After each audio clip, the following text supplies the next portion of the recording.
คิดจะเติมเกมคิดถึง Nario เกมบริการเติมเกมสะดวกรวดเร็วปลอดภัยได้มากกว่าเติมเองลิงก์อยู่ใน description เลยนะครับสวัสดีปีใหม่ครับผมแอลจาก Channel Mr. L ครับหยุดปีใหม่เพื่อนๆได้ไปเที่ยวไหนกันหรือเปล่าครับผมตัวผมเองเนี่ยไม่ได้ไปไหนเลยนะครับทำงานลากยาวมาตั้งแต่วันที่28วันนี้ก็เป็นวันหยุดวันแรกของผมเลยครั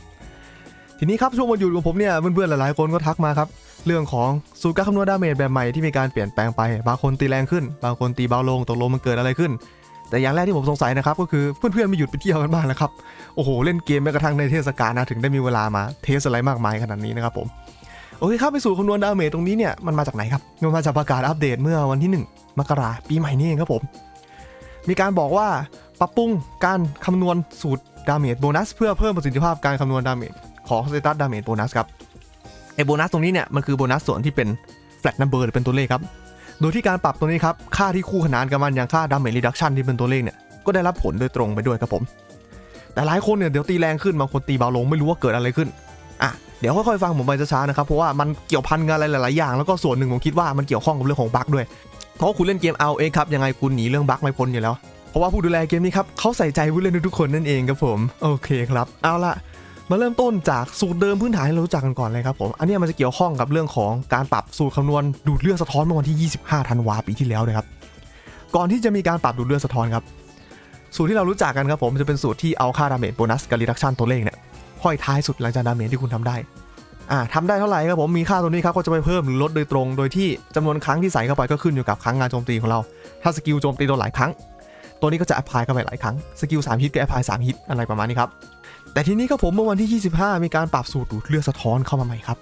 บทำให้ผลการคำนวณดาเมจครับสูตรมันเปลี่ยนไปเป็นสูตรที่2ครับผมสูตรเก่าผมขอเรียกเป็นสูตรที่1เนาะก่อนที่25สูตรหลังวันที่25ผมขอเรียกเป็นสูตรที่2ครับสูตรนี้ครับจะทำให้ตัวดาเมจโบนัสรีดักชันที่เป็นตัวเลขเนี่ยแสดงผลขึ้นมาเยอะมากผมเองเข้าไปเทสคร่าวๆมาแล้วครับผมมาแสดงผลโคตรเยอะจริงๆครั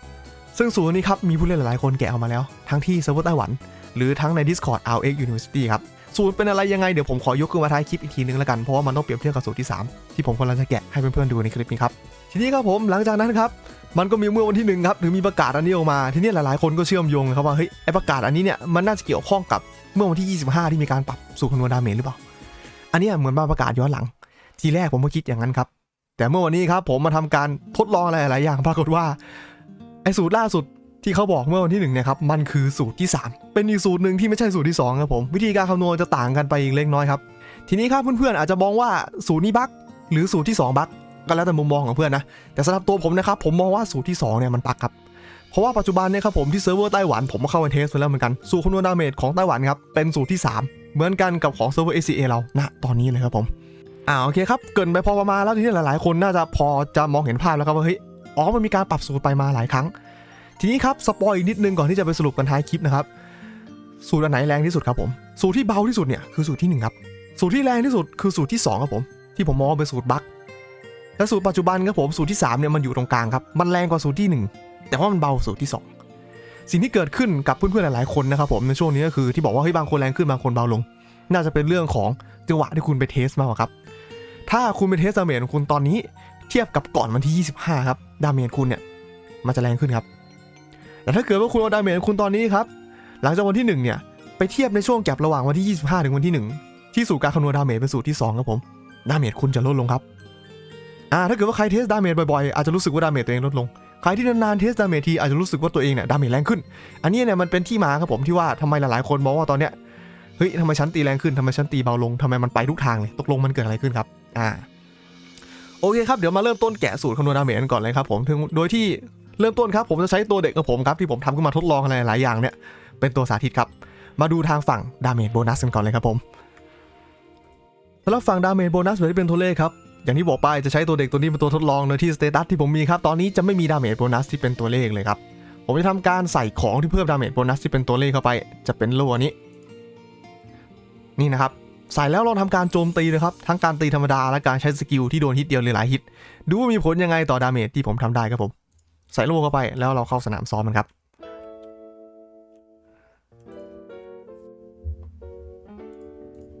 เป้าหมายที่ผมจะเทสจะเป็นหุ่นฟางเนี่ยแหละครับผมโดยที่เริ่มต้นเลยครับเราจะเริ่มต้นจากการโจมตีธรรมดาก่อนด้วยความที่ตัวผมเองเนี่ยมีสกิลแพทเทิร์นวิวอยู่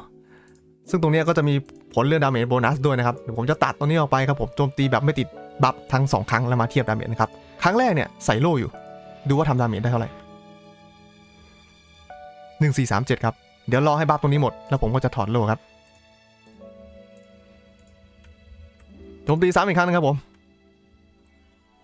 1421ครับดาเมจต่างกันอยู่ที่16หน่วยมันก็16เหมือนเดิมนี่ทำไมไม่เห็นมีอะไรเปลี่ยนแปลงเลยครับผมเทียบกับตอนก่อนปรับเนาะสูตรเหมือนจะเป็นสูตรเดิมใช่ไหมครับเดี๋ยวค่อยๆดูไปเรื่อยๆกันแล้วกันครับทีนี้เดี๋ยวมาลองสกิลบ้างครับผมจะใช้สกิลแบนในการโจมตีครับโดยที่ผมเริ่มต้นเหมือนเดิมนะครับเริ่มต้นจากใส่โล่ก่อน4851ครับถอดโล่ออก4835ต่างกันอยู่16ดาเมจอีกแล้วใช้สกิลก็เท่าเดิมโจมตีธรรมดาก็16เหมือนเดิมมันดูเหมือนจะเป็นสูตรเดิมเลยเนาะทีนี้ลองใช้สกิลแบบไหลฮิตดูบ้างครับผม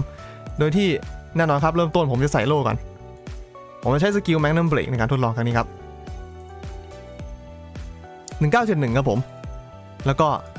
ถอดโล่ออกครับ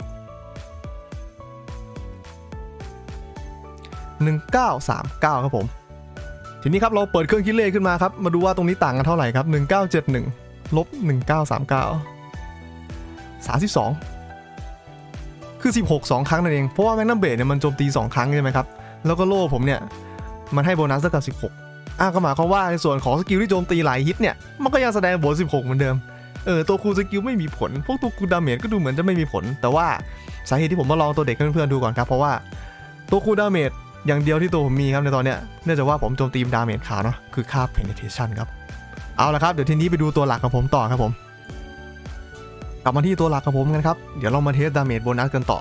โดยคอนดิชันที่ผมจะทำการเทสจะเป็นเช่นนี้ครับผมได้ทำการถอดการ์ดถอดของถอดเอาไว้การ์ดทุกอย่างออกเพื่อให้ในส่วนของพีดาเมจโบนัสที่เป็นตัวเลขของผมครับมีค่าเท่ากับ0ครับผมเพื่อที่จะทำการเทสได้จากนั้นเนี่ยผมจะทำการเพิ่มค่านี้โดยการใส่ทาริสแห่งสปีดเข้าไปครับซึ่งอันนี้ไม่มีผลกับดาเมจอื่นๆเลยโดยที่ทาริสอันนี้ครับยัดการ์ดไฟนอลพีดาเมจโบนัสเอาไว้60เพื่อที่จะทำการเพิ่มหรือลดค่าตรงนี้แล้วเดี๋ยวมาทดสอบกันครับว่ามันจะเกิดอะไรขึ้นครับเป้าหมายที่ผมโจมตีก็จะเป็นหุ่นฟางเหมือนเดิมครับโดยที่การโจมตีครั้งแรกเนี่ยผมจะไม่ใส่ของก่อนนะครับผม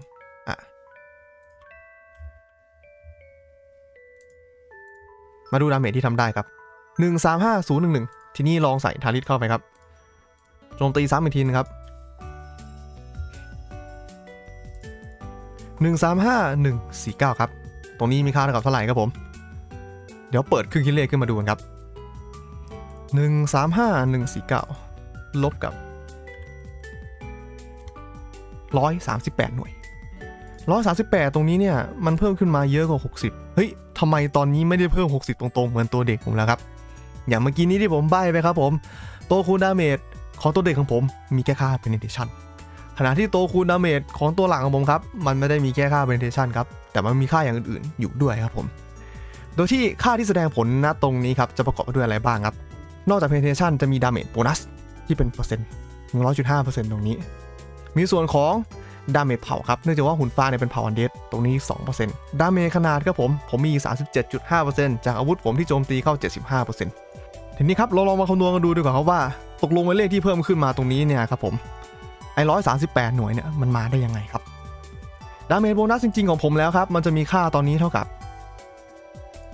60หน่วยครับผมเอา60นี้ไปคูณอะไรบ้างครับค่าที่ต้องคูณเลยครับผมอันแรกเลยจะเป็นค่าดาเมจโบนัสดาเมจโบนัสผมจะมีอยู่ 100.5 เท่ากับคูณ 2.005 จากนั้นครับเอาไปคูณอะไรต่อคูณดาเมจเผาครับดาเมจเผาผมมี 2% ใช่ไหม 1.02 ครับ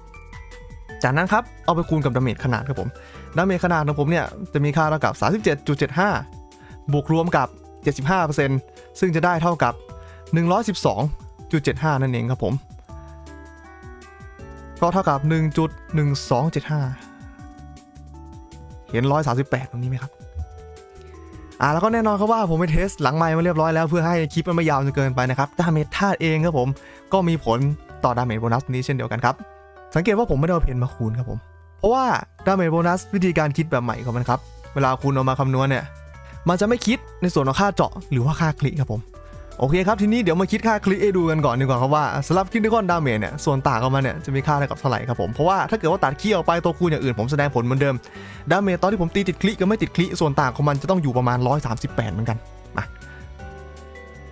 โอเคครับมาดูดาเมจคลิกกันบ้างตอนนี้ครับผมโดยที่อันนี้อาจจะนานหน่อยนะครับเพราะว่าตัวผมไม่ใช่สายคีย์นะจะตีไม่ค่อยติดคีย์เท่าไหร่นะครับโดยที่เริ่มต้นเนี่ยผมใส่ทาริสก่อนแล้วผมจะต้องโจมตีให้ติดคีย์แล้วดูว่าทำดาเมจได้เท่าไหร่ครับทีแรกติดเลย139526ทีนี้เนี่ยลองแบบไม่มีทาริสดูบ้างครับเอาค่าดาเมจโบนัสออกติดเลยทีเดียวเหมือนกันโชคดีนะเนี่ยวันนี้139388มาดูคำนวณส่วนต่างครับว่าส่วนต่างมันอยู่ที่เท่าไหร่นะครับเปิดเครื่องคิดเลขขึ้นมา139526ลบ388 138เหมือนกันครับเท่ากับที่ผมคำนวณในส่วนของค่า penetration เมื่อกี้นี่เลยเพราะว่าตัวคูณของคิดดาเมจกับตัวคูณของค่า penetration ไม่มีผลกับค่าดาเมจโบนัสนั่นเองครับโอเคครับทีนี้มาลองกับอย่างอื่นดูบ้างดีกว่าครับไอ้เลขตรงนี้ที่เราได้ตอนนี้คือ138เนาะทีนี้เนี่ยเรามาลองกับสกิลกันบ้างสำหรับสกิลเนี่ยถ้าเกิดว่าใช้สกิลเนี่ยตัวคูณสกิลมีผลต่อดาเมจโบนัสหรือเปล่านะครับผมโดยที่ผมจะใช้สกิลไลออนฮาวตัวนี้ครับ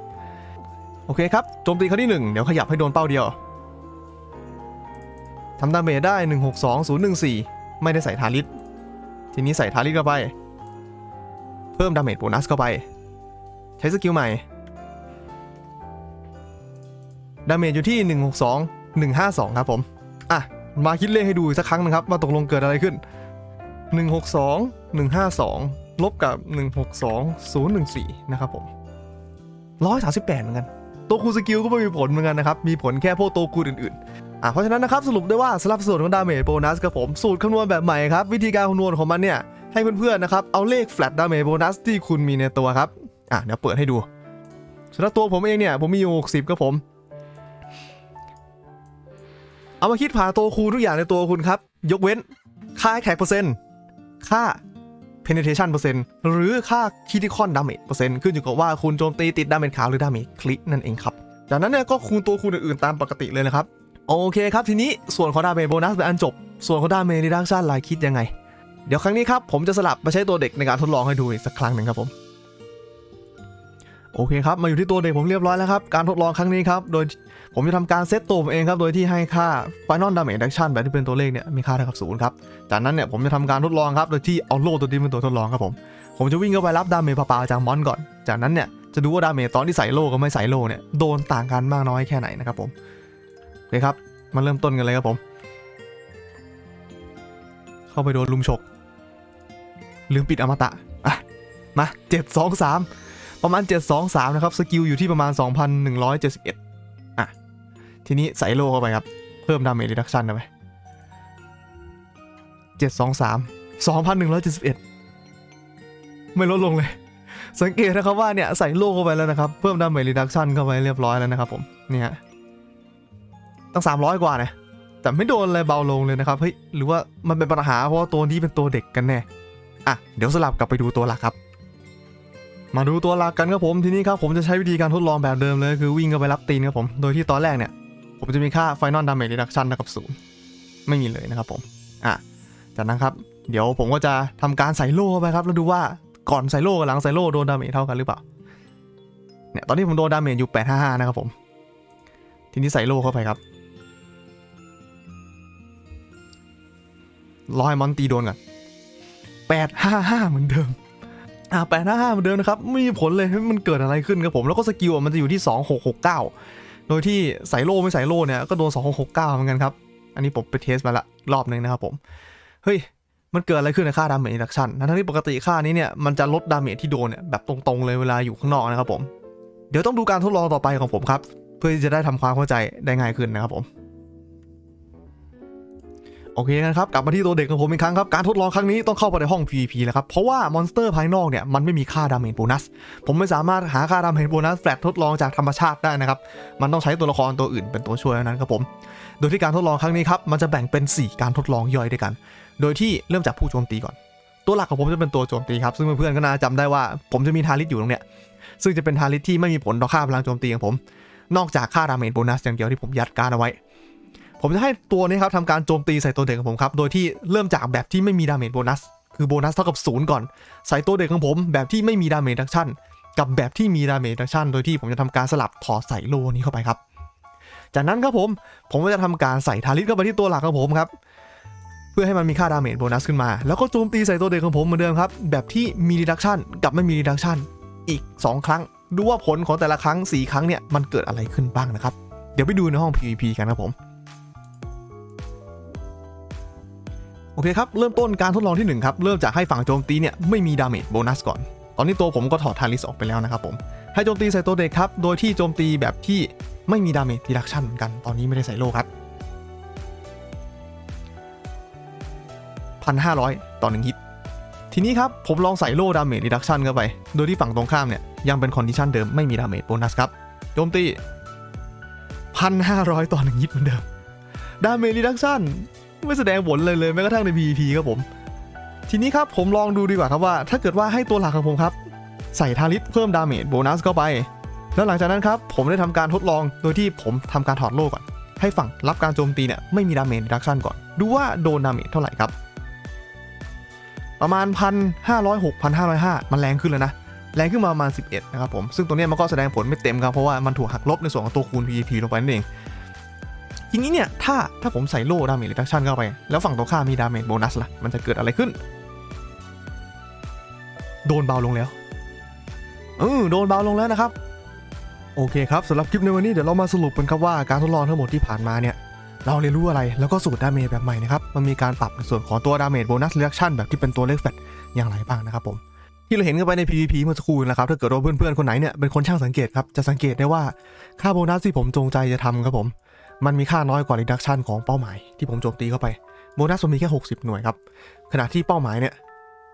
เขาจะมีรีดักชันครับผมทำเอาไว้อยู่นี่เลย362หน่วยครับเมื่อกี้นี่ดาเมจที่ทำได้นะครับเพื่อนๆเราสังเกตดูนะว่าดาเมจตอนที่ผมโจมตีโดยที่ไม่มีดาเมจโบนัสเข้ามาที่เป้าหมายแบบที่ไม่มีดาเมจรีดักชันเหมือนกันเนี่ยมันทำได้เท่ากันกับทั้งที่ตอนที่ผมเนี่ยใส่ดาเมจโบนัสเข้าไปแล้วก็ใส่ดาเมจรีดักชันเข้าไปตั้ง300กว่านี่ครับผมเพราะว่าการคำนวณในส่วนของโบนัสลบรีดักชันตรงนี้ครับมันไม่สามารถติดลบมากกว่า0ได้ครั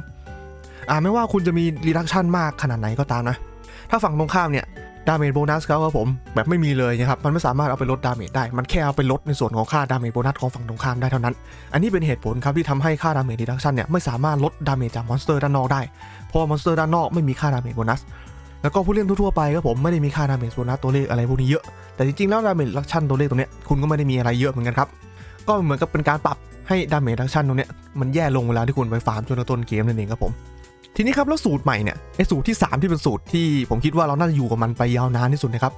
หน้าตาเป็นยังไงการเปลี่ยนแปลงครับจะเป็นส่วนของก้อนหลังครับเดี๋ยวผมจะขึ้นรูปสูตรคำนวณดาเมจให้เพื่อนๆดูอันนี้จะเป็นสูตรเก่าหรือที่ผมเรียกว่าสูตรที่1ที่เราอยู่กับมันมานานที่สุดครับก็คือค่าแท็กพื้นฐานตัวละครคูณค่าแท็กเปอร์เซ็นต์แต่นั้นไปดูว่าเราเนี่ยโจมตีโดยใช้สกิลหรือไม่ใช้สกิลครับถ้าใช้สกิลเอาไปคูณตัวคูณสกิลก่อนแล้วก็บวกค่าของที่สกิลครับจากนั้นครับผมเราค่อยเอาตรงนี้ครับมาคิดกับตัวคูณทั้งหมดของตัวเราตามห้อยท้ายด้วยดาเมจโบนัสลบดาเมจรีดักชันแต่สำหรับสูตรใหม่ครับผมสูตรที่3นี่ครับใหม่ล่าสุดเนี่ยมันจะมีการเปลี่ยนแปลงส่วนของก้อนหลังตรงนี้ครับขยายมันออกมาดาเมจโบนัสรีดักชันตรงนี้ครับจะต้องเอามาหักลบกันก่อนโดยที่ค่าที่ลบตัวนี้ครับจะไม่ต่ำกว่า0ครับยังไงจะไม่ต่ำกว่า0เสมอนะครับผมเสร็จแล้วครับเอาค่าตรงนี้เนี่ย